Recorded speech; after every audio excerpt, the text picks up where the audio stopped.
Hey guys, it's Dani. Alrighty, today we're gonna make some orchid updates, and I have to warn you guys, today is a little weird because the sky is partially cloudy, so we're gonna have some light fluctuations, and also it's kind of loud outside, so you might hear some people talking, but cannot really do anything about it. Sorry about that. So that out of the way, let us get to some updates. I'm gonna show you how some orchids we didn't see in a while or that we should make a follow-up look like. So let's start with a Vanda. So for those of you who don't know this orchid and think, wow, that orchid does not look well, yeah, she does not look well. I received her practically in a bad state to save. I discovered that she did have fusarium or traces of past fusarium, and I didn't really want to take any risks, so I cut the stem all the way to good tissue. And even though this orchid didn't really have too many good roots to begin with, I'm only left with one. And this little root right here maintained this orchid super hydrated. Now, as you can see, the bottom leaves, they are going away, they're yellowing, and they were already, when I received her, kind of questionable. So I do suspect they will fall off on this side, all three of them, as you can see, and on this side too, and hopefully not the third. But the two top leaves look pretty all right. And surprise, surprise, this orchid is not dehydrated. So let's take a look at this root, see how she's doing, and voila, what do we see here? Yes, it is a growing tip, and I'm trying my best not to move it too much and disturb it. There we go, we can see it clearly here. We have a growing root tip, which is not green, but it's okay, it's not supposed to be green.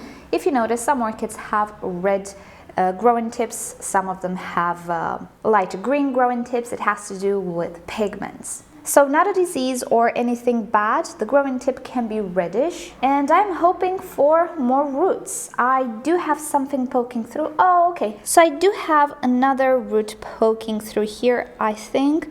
There we are. So this orchid is doing fine. Oh my goodness, the sun.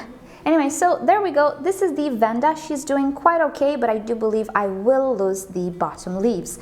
That's all right though. So I'll link you down below to the video in which I received this orchid, so you'll see how she looks like. But I did receive a second one, which was not in good condition. So let me get her. This one just got watered, as you can see. So I'm gonna put her back and get the other one. And I just realized I didn't tell you what the other one was. It was a Rhincostylus Colmari, and this one is the Vanda Mimi Palmer, and just look at her. She looks pretty glorious, right?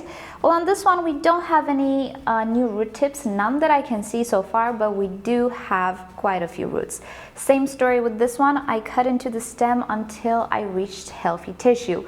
So yet again, I'm suspecting her of having fusarium or have had fusarium, but hopefully from now things will be okay. These guys are watered separately. I do have a little bowl, which you can see there.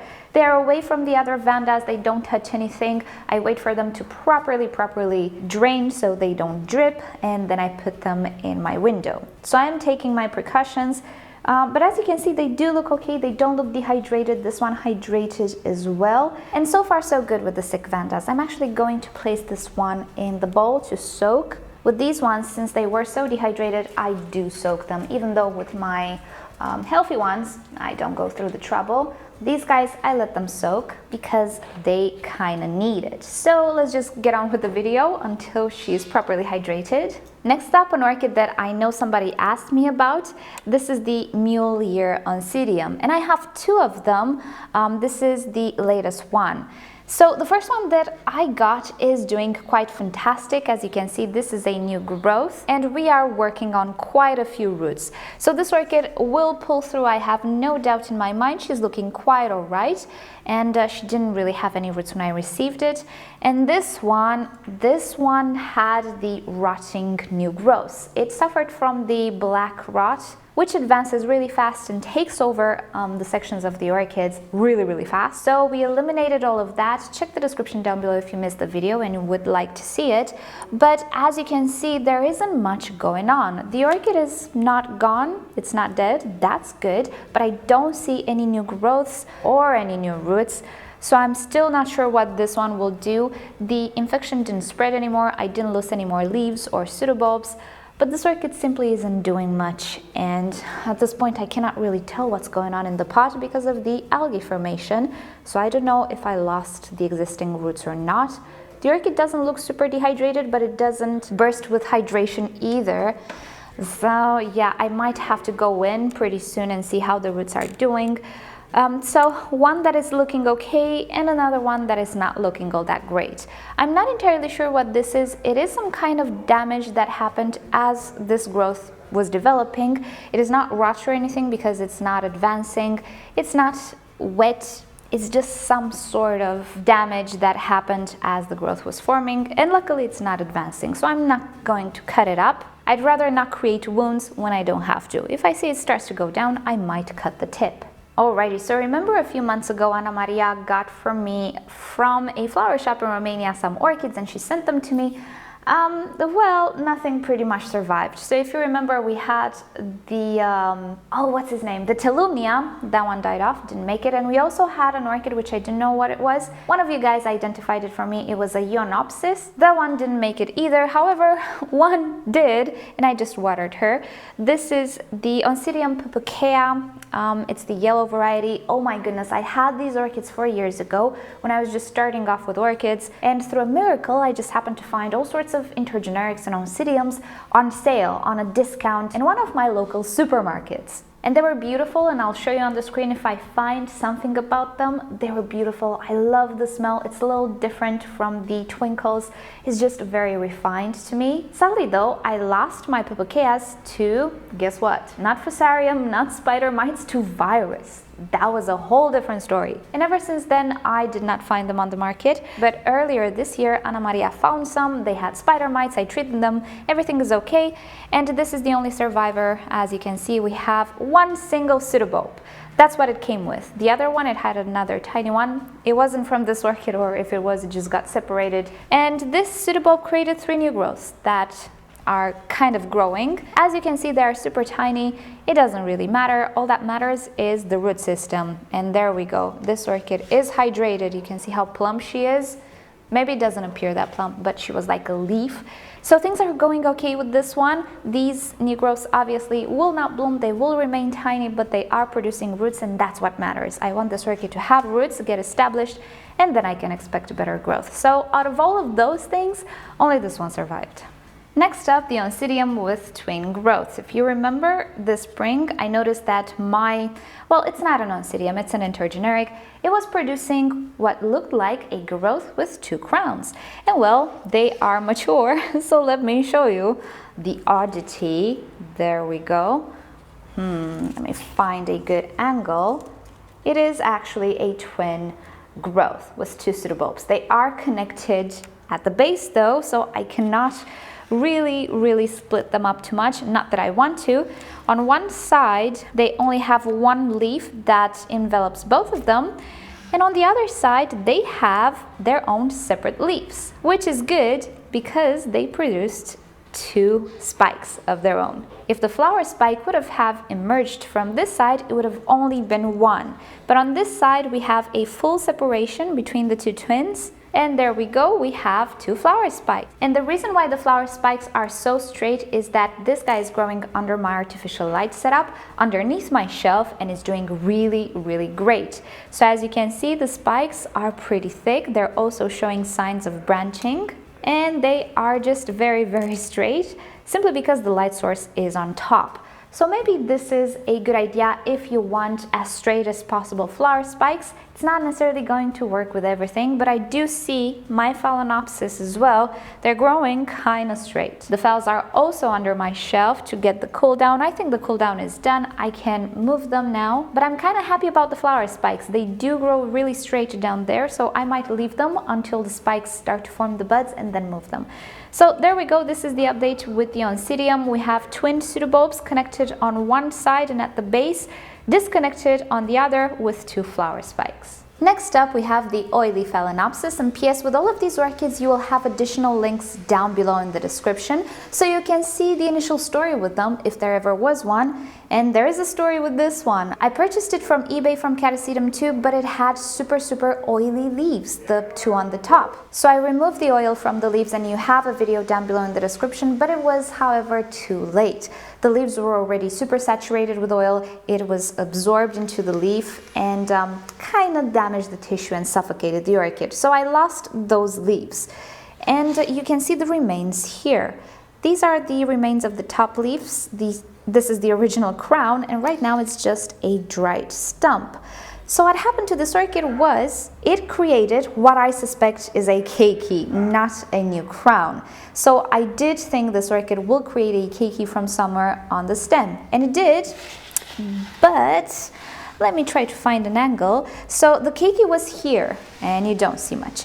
The keiki was right here, but then it decided to grow towards this side, and it kind of made its way back into the crown and pierced the existing crown and the existing leaves and sprouted here. This is the first leaf of the keiki, as you can see. And then it started to create new leaves that grew bigger and bigger, as you can see.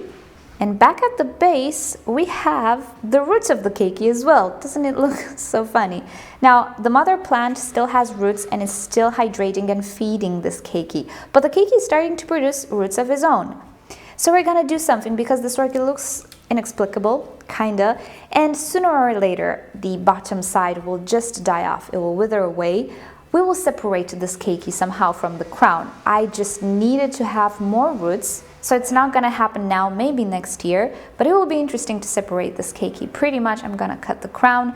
I suspect by then the leaves will start to yellow as well. So here's an update on this guy. He produced a keiki or a new crown. I suspect it's a keiki, and it is producing flower spikes. We have one here and another one that I didn't know about. I just saw it today.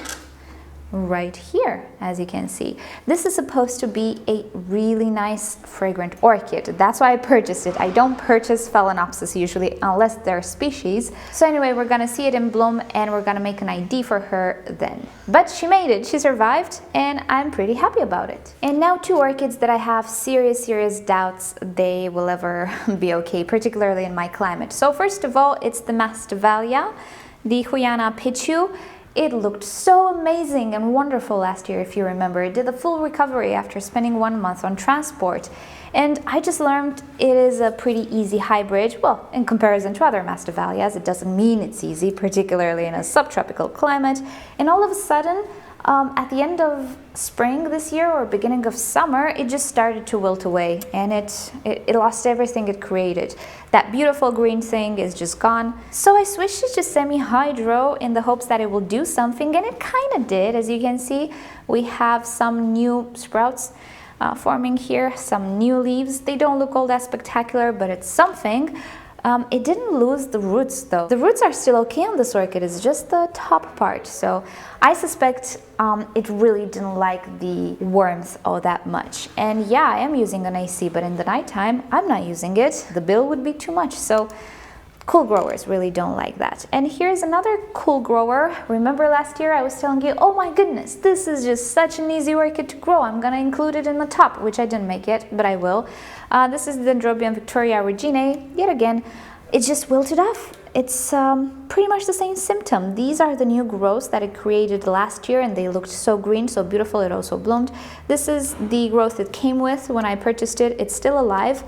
And at the beginning of summer, it just wilted away and died. I'm not entirely sure if it was the heat or something else, but it just did. It died. Roots are still okay. Yet again, on this orchid is just the top part that withered away, and now it's working on some keikis. So I will transfer this orchid to semi-hydro as well. I just didn't get a chance to because it's still getting hydration. But who knows, if I'm gonna be able to regenerate it, I'm gonna be happy. If not, maybe I'm gonna try again with a different orchid. I don't know. You guys should tell me if you have a warm climate, do you do okay with this orchid? Because if you do, maybe it was just an infection mine had. I do have a similar case I have to tell you guys. My tiny little epidendrum, when we moved here, same story, just kind of withered away, the mother plant. It didn't want to create roots anymore. It just put all its energy in this tiny little keiki, which was as big as this. I'm not even kidding you guys, and I'll link you down below to the video. I separated the keiki because I had no choice. I tended for him, and now he's like this. Let me show you the guy. Here he is. This is an epidendrum keiki, and when I removed the keiki, this is the keiki, when I removed it, it was this big. The leaves you see, it grew after I removed it from the mother plant. I kid you not, the leaves were not even formed. But it survived. It pulled through, and now we have a brand new growth, still growing as you can see. So he made it. So if I manage to save this guy from a withering mother plant for whatever reason it withered away, then maybe I have a chance with the Victoria Reginae. At this point, I'm not sure if it was the warmth, my climate, it might be, or just an infection or something happened with the mother plant. Anyway, I'm still gonna try to save him, and fingers crossed, having the precedent of a successful story, you know, there's always hope.